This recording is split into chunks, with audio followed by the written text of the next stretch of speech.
Good day, wine friends. Thank you for tuning in. It's Chris. I'm here at Second Glass. It's the weekly wine flights and cellar chats. And this week we are talking Santa Barbara wines via the wonderfully talented Justin Willett. We got a fun lineup this week. We got something new and then a couple of old favorites. So we're kicking it off with Mallea. This is their Grenache Blanc. And then we're going to roll into a little bit of Lieu with their Chenin Blanc and end with the Cabernet Franc from Lieu.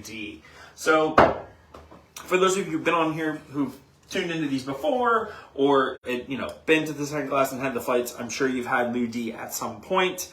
Really amazing wines, been longtime favorites. But Mallea, again, that's this beautiful gem of a wine, is a new addition to North Carolina, to the portfolio that I work for, as well as new for a flight this week. So, kicking it off, Mallea Grenache Blanc from Santa Barbara County.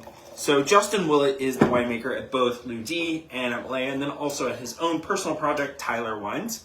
And the Mallea project is a collaboration between Justin and Eric Mallea. So Eric Mallea is the longtime viticulturist for what I would say is probably the most important vineyard in Santa Barbara, in the Santa Barbara region, which is Sanford and Benedict. But he's also, has his hand in a lot of things, and him and Justin have known each other for years, so they started this project together. And what's really cool about these, that at least for me, other than the fact that the wines are delicious and just fun to drink, is that, so Eric Mallea's dad is a professor, and he specializes in, if I remember correctly what it is, basically in like Basque history and things of that nature. And the drawings on the labels are basically, they are forms of artwork and communication that would take place throughout Northern California. And it actually goes back to Basque country in Spain, but it's from shepherds who would, basically go up into the mountains and the woods, shepherding their sheep flocks around, and they would use these carvings in these trees to kind of communicate with others in the area, like letting them know like who's here, or like kind of telling their story, which is really, really fascinating. There's a lot more entry out there if you look into it, but nonetheless, I think it's a really fun tie-in to Eric's family and like the history of shepherd culture and just farming in general in California. But nonetheless, we're here for wine, right? So this is the Mallea Grenache Blanc. Not a variety you see all that often, particularly on its own, at least not in the U.S. But I think it's kind of gaining a little traction. Really pretty nose, kind of crisp, bright, fresh. There is like a mineral undertone to like these kind of like stone fruit flavors.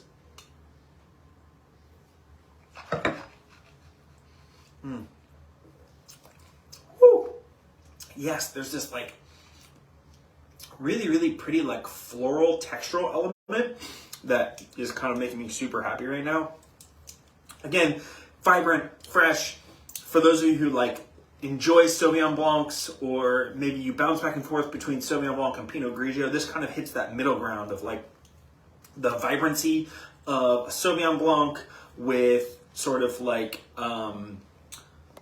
the vibrancy of like a Sauvignon Blanc with a little bit more fruity, softer textures of like a Pinot Grigio. It is such a like crowd-pleasing, really delightful wine that I really think more people should be drinking. So come out, have the flights, try it out.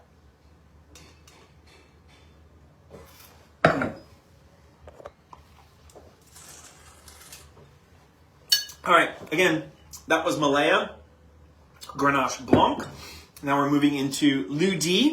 So this is one of the older projects from Justin. Originally founded alongside a friend of his, Eric Railsback, whom I'm sure you've heard me mention. Really lovely guy, just an amazing human being. But Eric has stepped away from the Lieu project, and it's now just Justin, along with a partner of his. His name's Noah. And these wines have always had a big focus on the Loire Valley, hence the Chenin Blanc and Cabernet Franc. So moving into this beauty. And I've always really liked this Chenin Blanc, because Chenin Blanc is one of those kind of chameleon wines that, similar to like Chardonnay, it can be made in these vibrant, fresh, very like pristine styles, or it can be fuller bodied and rich and textured. And Chenin can run the gambit of doing dessert wines. It can do sparkling wine. It can do, again, crisp, bright wines. It can do full bodied wines. And the Lieu Chenin, for me, has always kind of like veered towards textured elements that are like, put it in like what I would call medium to full bodied, but never too far. And there's always this like really telltale like orange marmalade, almost like apricot character. You can tell right away on the nose, it feels fuller, it feels more rounded than the Mallea Grenache Blanc.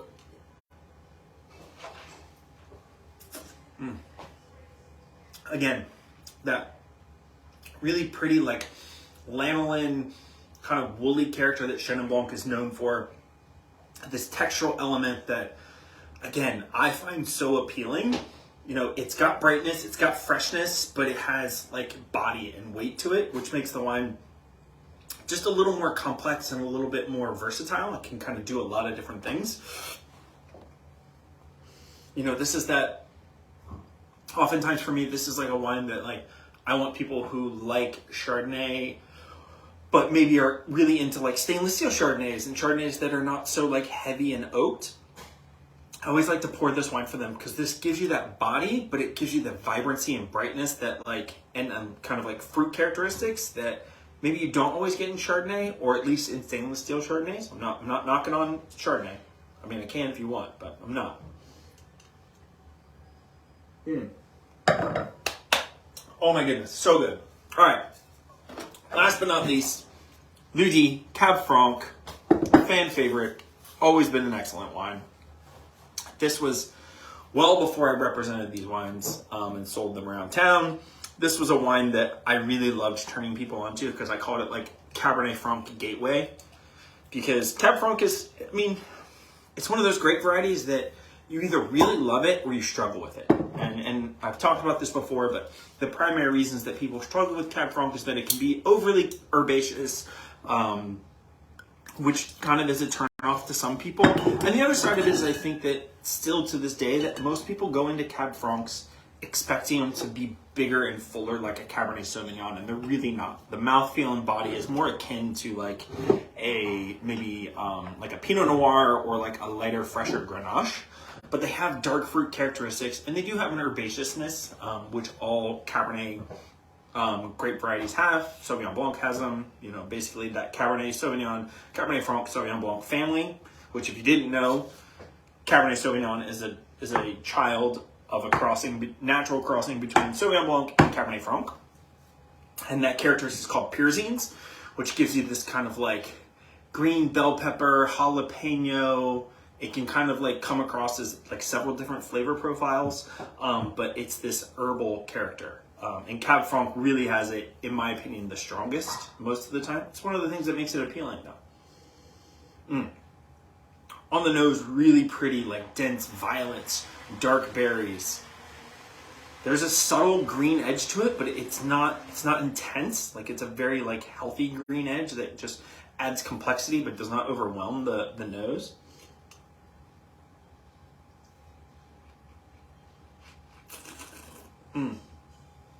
Beautiful color, great mouthfeel. Man, and Cab Franc is one of those ones that is so perfect for this time of year. Yeah, it's still really hot out this week. It's gonna be hot this weekend, but it's dipping a little bit cooler. You know, we're getting sort of closer to what we'll call fall in Wilmington, where like we have some cooler nights. It still gets hot during the day, but you're really trying to lean into that fall thing.